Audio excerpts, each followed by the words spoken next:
The Israeli government recently expanded the so-called humanitarian zone, and Gazans have begun to settle in the area, despite the fact that their basic needs are not being met as promised by the occupation army. Our correspondent Huda Hegazi has more details.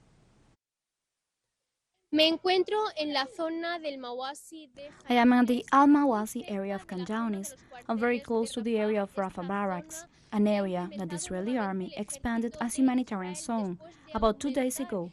And as we can see behind me, people are already starting to set up their tents in this place. There is starting to be movement since the area was proclaimed only 2 days ago as a humanitarian zone, a safe zone. Está empezando a haber movimiento, ya que esta zona fue proclamada hace 2 días nada más. As soon as it was declared as a safe zone, the Gazans who had left the governorate of Rafah have come to settle in this place. As you can see in our screens, there are already starting to be some small stalls, some tents, and people are starting to set up in this place. But it should be noted that this area was not prepared as the Israeli army had claimed. Ya están empezando a ver algo de puestos pequeños, algo de tiendas de campaña, gente. The Israeli army claimed that this area was going to be prepared with tents, medical areas, water, electricity. Instead, it was completely deserted, and it was the Gazans themselves who started to set up their tents. But unfortunately, the area to get food, to get electricity, was completely deserted, which dificults their availability to get food, electricity, or water.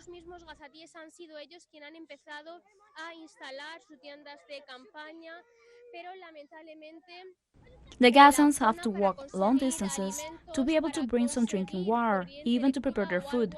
As we can see, there are hardly any stalls here, since, as I said, this is a completely new area.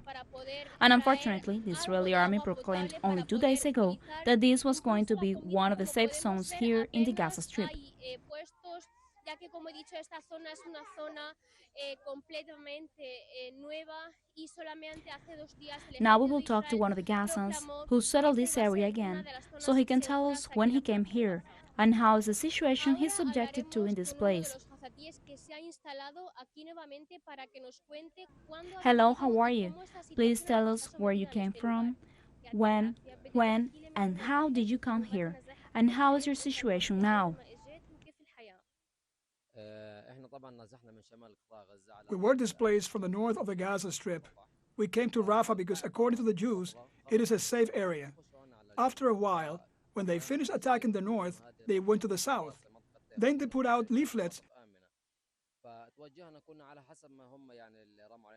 saying that the area of Al-Mawasi, Khan Yunis, and Deir al-Balah were safe areas. So we went there believing what the leaflet said. We didn't go to Rafah. We found that the place as you were seeing it, it is a desert.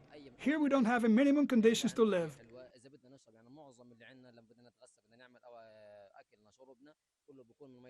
There is no drinking water. We have to look for seawater if we want to cook or wash or drink. To top it all, a little girl was injured in this place that they say is a safe place because of random shots fired from the sea. A little girl was injured. Here we make a call to the European countries, to the countries that they say they are defenders of human rights, that we are a people that have the right to live as the rest of the world lives. I can only say this to you.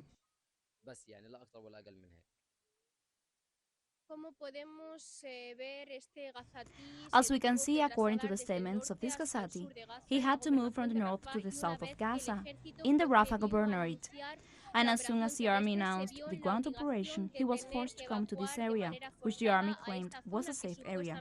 But as we have heard from him, this area is not safe. Pero hemos escuchado a través de sus palabras que esta zona no es segura.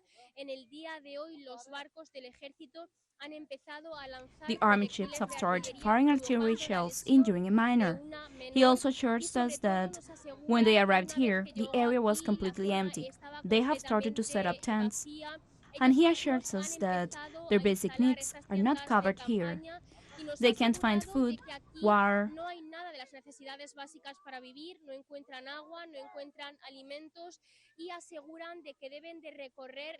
and they claim that they have to travel long distances to get drinking water.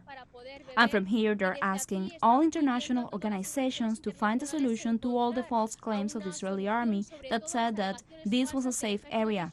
As he has denounced, this area is not safe and is subject to constant attacks and operations by the Israeli army.